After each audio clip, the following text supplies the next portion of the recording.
দিনের বেলা একটি অন্ধ মেয়ে তার নিজ বাড়িতেই ধর্ষণ হয়। মেয়েটি তার ধর্ষণের বিচার নিতে কোর্টে যায়। যেখানে সুস্থ স্বাভাবিক মেয়েরাই বিচার পায় না, সেখানে মেয়েটি অন্ধ। মেয়েটির এই অন্ধাত্ব তার ন্যায় বিচারের বাধা হয়ে দাঁড়ায়। একে তো ধর্ষণকারীকে কেউ দেখেনি, তার উপরে ধর্ষণকারী কোনো প্রমাণও রেখে যায়নি। এমনই পরিস্থিতিতে মেয়েটি হার না মেনে লড়াই করে যায়। কিন্তু মেয়েটি কি আদৌ ন্যায় বিচার পাবে, আর পেলেও বা সেটা কিভাবে? জানতে হলে আমাদেরকে সম্পূর্ণ ভিডিওটি দেখতে হবে। চলুন তবে শুরু থেকে শুরু করি। মুভি শুরুতেই আমরা দেখতে পাই একদল পুলিশ অফিসারকে একজন লোক অপরাধের খবর দিয়ে ডেকে আনে। পুলিশরা আসার পর জানতে পারে মায়া নামের একজন অন্ধ মেয়েকে ধর্ষণ করা হয়েছে। পুলিশ মেয়েটিকে জিজ্ঞাসা করতে শুরু করে। মেয়েটি বলে, সেদিন আমি বাড়িতে একাই ছিলাম, আমি চোখে দেখতে পাই না, তাই ধর্ষণকারীকে আমি চিনতে পারিনি। এরপর মায়ার পরিবারের সবাই থানা থেকে বাসায় ফিরে আসে। পরের দিন সকালে মায়ের বাবা আবারও পুলিশ অফিসারদেরকে বাসায় ডেকে আনে। তখন সে তাদেরকে মাটির তৈরি একটি মানুষের মূর্তি দেখায়। মায়া অন্ধ হলেও সে একজন ভালো মানের আর্টিস্ট ছিল। তখন তার বাবা পুলিশ অফিসারদেরকে বলে, মায়াকে যে ধর্ষণ করেছে এই সেই ধর্ষণকারী। তখন পুলিশ অফিসাররা মায়ের বাবাকে বলে, মায়া অন্ধ হওয়ার সত্ত্বেও সে কিভাবে ধর্ষণকারীর মুখ চিহ্নিত করলো? তখন মায়া পুলিশ অফিসারদেরকে বলে, যখন তাকে সেই লোকটি ধর্ষণ করছিল সে তার মুখটি তখন স্পর্শ করে দেখেছিল। মায়ের বাবা পুলিশকে জানায় যে তাদের একটি ছেলের উপর সন্দেহ আছে। এই ঘটনা ঘটার একদিন আগেই এই মূর্তির মতো দেখতে একজন লোক তাদের বাড়িতে এসেছিল ঠিকানা চাইতে। সেই ছেলেটি মূলত আমাদের প্রতিবেশীর বাড়িতে এসেছিল। পুলিশ তখন তাদের প্রতিবেশী বিনোদ নামের একটি ছেলেকে এই বিষয়ে জিজ্ঞাসা করে। পুলিশ বিনোদকে বলে, ছেলেটি তোমার কে হয়? বিনোদ তখন বলে, সে আমার খুবই ভালো বন্ধু, আর সেই ছেলেটির নাম ছিল মাইকেল। মাইকেল তার বিয়েতে বিনোদকে নিমন্ত্রণ জানাতে এসেছিল। পুলিশ বিনোদের কাছ থেকে খবর নিয়ে মাইকেলকে এয়ারপোর্ট থেকে আটক করে থানায় নিয়ে আসে। আর অনেকগুলো মানুষের মধ্যে মাইকেলকে দাঁড় করানো হয় এবং মায়াকে বলা হয় মাইকেলকে খুঁজে বের করার জন্য। মায়া সেখানে থাকা সকল লোকেদের চেহারা স্পর্শ করে এবং এক পর্যায়ে মাইকেলের চেহারা স্পর্শ করে তাকে চিনে ফেলে। পুলিশ তখন মাইকেলকে অ্যারেস্ট করে এবং ঘটনাটি সমস্ত জায়গায় ছড়িয়ে পড়ে। আসলে মাইকেল ছিল একজন বড় বিজনেসম্যানের ছেলে। মাইকেলের বাবা তার ছেলেকে বাঁচানোর জন্য শেখর নামের একজন উকিলকে দায়িত্ব দেয়। শেখরের মেয়েও ছিল একজন আইনজীবী। সে তার মেয়েকে নিয়ে মাইকেলের বাবার কাছে আসে। শেখর মাইকেলের বাবাকে জানায় মায়ার বাবার আরো একজন স্ত্রী রয়েছে এবং তার আরো দুটি ছেলে রয়েছে। শেখর তখন মাইকেলের বাবাকে বলে, প্রথমে আমরা তাদেরকে টাকার লোভ দেখিয়ে মামলা সরিয়ে নিতে বলবো। এরপর তখন মায়ার দুই সৎ ভাইকে সেখানে ডাকা হয়। তখন শেখর মায়ার ভাইদেরকে বলে, কি তোমাদের অনেক টাকা দেওয়া হবে, তোমরা তোমার বাবাকে বলো মামলাটি উঠিয়ে নিতে। এরপর আমরা দেখতে পাই মায়ার ভাইরা তার বাবাকে বোঝাতে এসেছে। তারা তার বাবাকে বলে, পুলিশের ঝামেলায় পড়লে আমাদের অসম্মানিত হতে হবে। তারা বলে মাইকেলের বাবা একজন ব্যবসায়ী, সে যে কোনো মূল্যে মাইকেলকে জেল থেকে ছাড়িয়ে আনবেই। তাদের সামনে কোনো মতেই আমরা দাঁড়াতে পারবো না, তাই এটাই আমাদের সুযোগ। বেশি করে তাদের কাছ থেকে টাকা নিয়ে আমাদেরকে মামলাটি উঠিয়ে নেওয়া উচিত। ছেলেদের মুখে এমন কথা শুনে মায়ের বাবা তাদেরকে চলে যেতে বলে। পরের দিন সকালে সকলকে হাজির করা হয় আদালতে। আদালতে মাইকেলের উকিল শেখর বলতে শুরু করে, এই ঘটনাটিতে একটি অন্ধ মেয়েকে ধর্ষণ করা হয়। আসামি কোনো প্রমাণ না রেখে সেখান থেকে পালিয়ে যায়। আসলে যে মেয়ে তার চোখেই দেখতে পায় না, সে কিভাবে একজন মানুষের মূর্তি বানায়? আর পুলিশ সেটাকে সত্য মনে করে মাইকেলকে ধরে হাজতে কিভাবে ভরে দেয়? এখানে শেখর আরো বলে, মায়ার শরীরে ধর্ষণকারীর কোনো চিহ্ন পাওয়া যায়নি, তাই এটি একটি মিথ্যা মামলা। আর ঠিক তখনই মায়ের পক্ষ থেকে একজন সরকারি উকিল তার মতামত দিতে শুরু করে, কিন্তু সে কিছুতেই শেখরের সঙ্গে যুক্তিতর্কে পেরে উঠছিল না। উপযুক্ত কোনো প্রমাণ না দিতে পারায় মাইকেল সেবার জামিনে বাইরে চলে আসে। জামিনে ছাড়া পাওয়ার পর মাইকেলের উকিল শেখর মাইকেলকে জিজ্ঞাসা করে, তুমি সেদিন যে সমস্ত ঘটনা ঘটিয়েছো আমার কাছে তা সবকিছু খুলে বলো, তা না হলে কোনোভাবে তোমাকে বাঁচানো সম্ভব হবে না। তখন মাইকেল শেখরকে সমস্ত ঘটনা জানায়। পরের দিন সকালে মায়ার মামলার তদন্তকারী পুলিশ অফিসার মায়ের বাবাকে জানায়, এই সরকারি উকিল দিয়ে কিচ্ছু হবে না। এই জন্য পুলিশ অফিসার তাদেরকে বলে তাদের এই জন্য একজন অভিজ্ঞ উকিল দরকার। তখন সেই তদন্তকারী পুলিশ অফিসার বিজয় নামের একজন সাসপেন্ড লয়ারের সাথে দেখা করতে যায় আর তাকে সমস্ত ঘটনা খুলে বলে। তখন পুলিশ ইন্সপেক্টর বলে যে, আপনাকে আমরা মায়া মামলার আইনজীবী হিসেবে দেখতে চাই। তখন সেই আইনজীবী তাদেরকে জানায়, আমি দীর্ঘদিন ধরে কোনো কেস লড়িনি, তাই আমার দ্বারা এই মামলা লড়া ঠিক হবে না। বারবার অনুরোধ করার পরেও বিজয় কোনোভাবে রাজি হচ্ছিল না, তাই সকলের রিকোয়েস্টে সে মায়ের বাড়িতে মায়ের সাথে একবার দেখা করতে যায়। বিজয় তখন মায়ের সাথে কথা বলতে থাকে। সে মায়াকে বলে, আমি দীর্ঘদিন যাবৎ আইনি পেশার সাথে যুক্ত নই এবং আমি আমার আত্মবিশ্বাসও হারিয়ে ফেলেছি, তাই আমি তোমার মামলা লড়তে পারবো না। তখন মায়া বলে, আমি খুব অল্প বয়সে আমার বাবা মাকে হারিয়ে ফেলেছি, এরপর আমার দৃষ্টিশক্তিও চলে যায়, আর এই অবস্থার জন্য প্রতিনিয়ত মানুষের কাছে আমার কথা শুনতে হয়। আমি আমার মানসিক শক্তিও হারিয়ে ফেলেছি, কিন্তু আমাকে যারা খারাপ বলে তাদের আমি ভয় পাই না। আর আমি ভালো করেই বুঝতে পারছি আপনি আমার হয়ে মামলাটি লড়তে চাইছেন না, আর আপনি আমাকে কোনো মতেই কষ্ট দিতেও চাইছেন না। আমি আপনার সাথে কথা বলে যতটুকু বুঝতে পেরেছি আপনি একজন ভালো মনের মানুষ, তাই আপনি মুখের ওপর সরাসরি না করে দিয়ে আমার মনে কষ্ট দিতে চান না। এরপর দেখা যায় বিজয় সেখান থেকে বেরিয়ে আসে এবং সে তখন তাদেরকে বলে, আমি কোনোভাবে এই মেয়েটিকে হেরে যেতে দিতে পারি না। এরপর বিজয় মায়া মামলা তদন্ত করতে শুরু করে, এই সাথে প্রমাণও খুঁজতে থাকে যেন মায়া মামলায় মাইকেলকে যথাযথ শাস্তি দেওয়া যায়। এরপর বিজয় মায়ার বাবা মা, ভাই সহ প্রতিবেশী সবার সাথে কথা বলতে শুরু করে।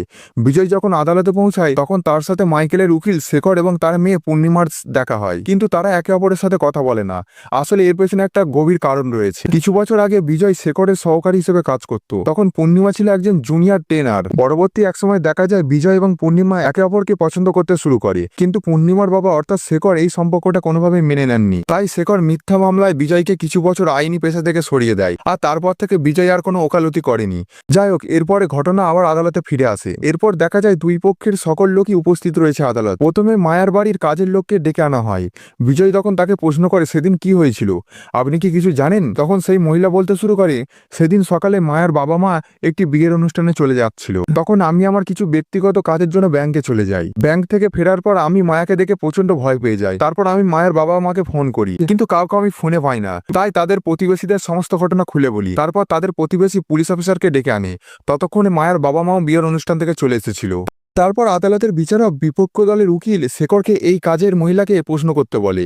শেখর তখন কাজের মহিলাকে জিজ্ঞাসাবাদ শুরু করে। শেখর বলে তাদের বাড়িতে মোট কটি চাবি রয়েছে। কাজের মহিলা তখন শেখরকে বলে, বাড়িতে মোট 2টি চাবি রয়েছে, একটি আমার কাছে থাকে এবং অন্যটি মায়ের বাবার কাছে। তখন শেখর বলে, তুমি যে বাইরে ছিলে এই কথা মায়ের বাবা ভালো করেই জানত, আর সে যদি তখন লুকিয়ে লুকিয়ে বাড়ি গিয়ে ফিরে আসে তাহলে, আর তুমি যদি ঘরের দরজা বন্ধ করে বাইরে বের হয়েও থাকো তারপরও বাড়ির ছাদ দিয়ে ঘরের ভেতর প্রবেশ করা সম্ভব। কিন্তু সে কাজের লোক বলে, কিন্তু কেউ শুধু শুধু কেনই বা বাড়ির ছাদের দরজা খোলা রাখবে? এরপর শেখর আরো বলে, তুমি যে পুলিশকে ডেকেছিলে এই জন্য কি মায়ের বাবা তোমাকে বকেছিল? তখন কাজের মহিলা বলে, হ্যাঁ আমাকে বকেছিল, কিন্তু সেটা মায়ের সম্মানহানির জন্য। এরপর আবারও দেখা যায় বিজয় মায়ের মাকে প্রশ্ন করতে শুরু করে, বলে যে আপনি কি কখনো মাইকেলকে দেখেছেন? তখন মায়ের মা বলে যে মাইকেল যেদিন প্রথমবার তার বন্ধুর ঠিকানা চাইতে এসেছিল তখন সে তাকে প্রথম দেখেছিল, আর হয়তোবা সেই দিনই তাদের বিয়েতে যাওয়া এবং পরের দিন মায়া যে বাসায় একা থাকবে এই কথাটা জেনে গিয়েছিল। এরপর বিপক্ষ দলের উকিল মায়ের মাকে প্রশ্ন করতে শুরু করে। শেখর তখন মায়ের মাকে বলে, আপনি মায়ের সৎ বাবার সম্পত্তি দেখে বিয়ে করেছিলেন, আর আপনি আগে থেকেই জানতেন যে মাইকেল ধনী পরিবারের সন্তান, আর আপনি টাকার লোভে নিজের মেয়েকে দিয়ে এই জঘন্য কাজ করিয়েছেন। এরপর শেখর মায়ের সৎ বাবাকে ডেকে আনে। সে তাকে বলে, আপনি মায়ের জন্মদাতা পিতা নন, কিন্তু সেদিন আপনি আপনার কাজের মেয়েকে ব্যাংকে পাঠিয়েছেন, আর আপনার স্ত্রীকে বিয়ের অনুষ্ঠানে দিয়ে আপনি পুনরায় বাড়ি চলে আসেন আর নিজের মেয়ের উপর নির্যাতন করেন। তখন মায়ের বাবা এই মিথ্যা অপবাদ শুনে কান্নায় ভেঙে পড়ে। এরপর সেদিনকার মতো আদালত মর্তবি ঘোষণা করা হয়। এর পরের দৃশ্যে দেখা যায় বিজয় মায়াকে আদালতে কিভাবে নিজের বক্তব্য পেশ করতে হবে সেই বিষয়টা বোঝাচ্ছে। তিনি বলেন যে তোমরা যতদিন ন্যায় বিচার না পাবে আসামি পক্ষের লোকেরা তোমার বাবাকে বিভিন্নভাবে আসামি করার চেষ্টা করবে, তাই তোমাকে বুঝে শুনে সমস্ত প্রশ্নের উত্তর দিতে হবে। পরের দিন মায়া আদালতে উপস্থিত হয়। বিজয় সেদিন তার সাথে কি ঘটেছে সমস্ত ঘটনা জানতে চাই। মায়া বলে, সেদিন সবাই বাসা থেকে চলে যাওয়ার পর আমি গোসল শেষ করে বাইরে বেরিয়ে আসি, তখন মাইকেলের হাতে আমার শিকার হতে হয়। এবার বিপক্ষ দলের উকিল শেখর মায়াকে প্রশ্ন করে, তুমি কিভাবে বুঝতে পারলে যে তোমাকে মাইকেল ধর্ষণ করেছে? মায়া এর উত্তরে বলে, আমি যাতে তাকে চিনতে পারি এই জন্য তার চেহারা স্পর্শ করে দেখেছিলাম, কিন্তু আমি নিজের ইচ্ছায় তাকে ছুঁইনি। তখন যদি আমি তাকে বাধা দিতাম হয়তো সে আমাকে মেরেই ফেলতো। এরপর মাইকেলের বন্ধুকে জিজ্ঞাসাবাদ করার জন্য ডাকা হয়। পরবর্তীতে বিজয় যখন মাইকেলের বন্ধুকে জিজ্ঞাসাবাদ করতে শুরু করে তখন সে বন্ধুকে বাঁচানোর জন্য মিথ্যা কথা বলতে শুরু করে। মায়ার এই ঘটনাটি গোটা দেশে ছড়িয়ে পড়ে। এটা যখন মাইকেল দেখতে পায় তখন সে রেগে গিয়ে মায়ার বাসায় চলে আসে বদলা নিতে। মাইকেল মায়া ও তার পরিবারের সবাইকে হুমকি দেয় এবং বলে মামলাটি তুলে নিতে, আর তারা যদি এই মামলা তুলে না নেয় তাহলে তাদের সবাইকে মেরে ফেলবে। এরপর মাইকেল সেখান থেকে চলে যায়। পরের দৃশ্যে শেখর কিছু কাজের জন্য দিল্লিতে চলে যায়। এই জন্য শেখরের মেয়ে পূর্ণিমা মাইকেলের হয়ে মামলাটি লড়তে আসে। এরপর দেখা যায় আদালতে বিজয় তদন্তকারী পুলিশ অফিসারকে জিজ্ঞাসাবাদ করতে শুরু করে। তিনি জিজ্ঞাসা করেন, আপনারা কিভাবে মাইকেলকে চিনেছিলেন? তখন পুলিশ অফিসার বলে, আমরা মায়াতরি সেই মূর্তি দিয়ে মাইকেলকে চিনেছিলাম, আর মূর্তি যদি ভেঙে যায় এই জন্য আমরা কয়েকটি ছবি তুলে রেখেছিলাম। তখন পূর্ণিমা জিজ্ঞাসা করে, তাহলে সেই ছবিগুলো কোথায়?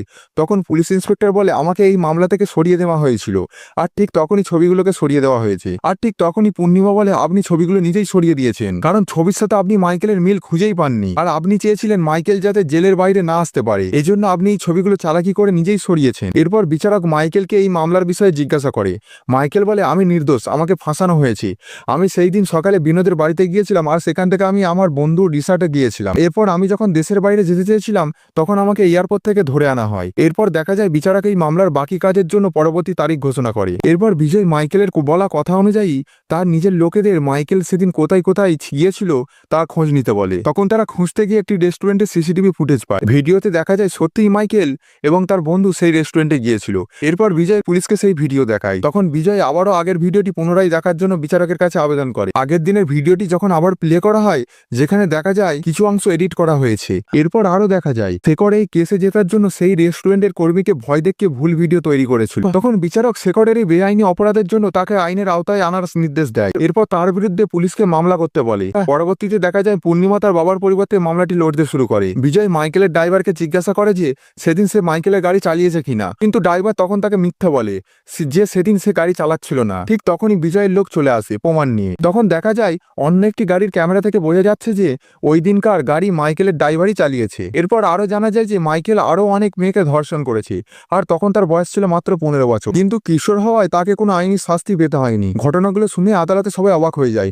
এমনকি এই ঘটনা শুনে শেখর নিজেও অবাক হয়ে যায়। আসলে মাইকেল তার এই ঘৃণিত সত্য ঘটনা কাউকেই জানায়নি, এমনকি লয়ার শেখরকেও না। এরপর রায়ের শেষ দিন চলে আসে। মাইকেল যখন তার বন্ধুর বাড়িতে ঠিকানা জানতে যায়, তখন সে মায়াকে প্রথম দেখে এবং সে বাড়িতে একা থাকবে এই কথাটি তখন শুনে ফেলে। সে লুকিয়ে লুকিয়ে তার বন্ধুর বাড়িতে থেকে মায়ার বাড়ির দিকে নজর রাখতে শুরু করে। এরপর সে সুযোগ বুঝে তার ড্রাইভারকে ডেকে এনে তার ব্যক্তিগত গাড়িটি অদল বদল করে নেয় আর তাকে রিসোর্টের দিকে এগিয়ে যেতে বলে। এরপর মায়া যখন একা ছিল, তখন মাইকেল বাড়ির ছাদে উঠে মায়ার রুমে প্রবেশ করে। তারপর সে মায়ের সঙ্গে খারাপ কাজ করে। তখন মায়া তাকে মৃত্যুর ভয়ে বাধা না দিয়ে তাকে স্পর্শ করতে থাকে, যাতে সে পরবর্তী প্রমাণ হিসেবে এটাকে ব্যবহার করতে পারে। কিন্তু তখন পূর্ণিমা বলে এটাকে শুধু আমরা একমাত্র প্রমাণ হিসেবে মেনে নিতে পারি না। পূর্ণিমা আরো বলে যেহেতু মায়া মাইকেলকে ছুঁয়ে তার মূর্তি তৈরি করতে পেরেছে, তাহলে সে অন্য কারোর একটি মূর্তি বানিয়ে দেখা। এরপর মায়া এই কথাই রাজি হয়ে যায়, আর তখন তাকে বলা হয় 5 মিনিট অন্য কাউকে ছুঁয়ে দেখার জন্য, আর আদালত এই সময়টা তাকে দিয়ে দেয়। এরপর এই কাজের জন্য পূর্ণিমা তার বাবা শেখরকে পাঠায়, যাতে করে সে তার চেহারা স্পর্শ করে মূর্তিটি বানাতে পারে। শেখরও তখন তাকে নানাভাবে ভয় দেখাতে থাকে। 5 মিনিট পর যখন শেখর চলে যায়, তারপর মায়া তার মূর্তিটি বানাতে শুরু করে। সকল মিডিয়া এবং পুরো দেশ তার জন্য অপেক্ষা করছে। এরকম করে প্রায় 6 ঘন্টা কেটে যায়। আদালতে বিচারকদের সামনে সেই মূর্তিটি নিয়ে আসা হয়। বিচারক সহ আদালতে এবং পুরো সোশ্যাল মিডিয়া তার এই মূর্তিটি দেখে অবাক হয়ে যায়, কারণ এই মূর্তিটি ছিল একবারে শেখরের মতো দেখতে। অবশেষে আদালতের বিচারক বুঝতে পারে মায়া সত্যি কথাই বলেছে। এরপর মাইকেলকে আসামি হিসেবে সাব্যস্ত করা হয়। বিচারক মাইকেলকে আজীবন কারাবাস এবং 2 লক্ষ টাকা ক্ষতিপূরণের আদেশ দেন। এরপর মায়া তার পরিবার সহ বিজয়কে অনেক ধন্যবাদ জানায়। তারা সবাই কান্নায় ভেঙে পড়ে। আর সেই সাথে এতদিন মায়া যে সম্মানহানির জন্য তার অস্তিত্ব লুকিয়ে বেড়াতে হয়েছিল, আজ সে তার সম্মান নিয়ে সকলের সামনে বেরিয়ে পড়ে। আর এই মুভিটি এখানেই শেষ হয়ে যায়। তো বন্ধুরা, তোমাদের কাছে কেমন লেগেছে আজকের এই অসাধারণ মুভিটি অবশ্যই তোমরা কমেন্ট করে জানাবে। আর তোমরা যদি চ্যানেলটি সাবস্ক্রাইব করে না থাকো, তাহলে এখনই সাবস্ক্রাইব করে দাও। দেখা হচ্ছে পরবর্তী ভিডিও নিয়ে। ততক্ষণ পর্যন্ত ভালো থাকবেন, সুস্থ থাকবেন। ধন্যবাদ।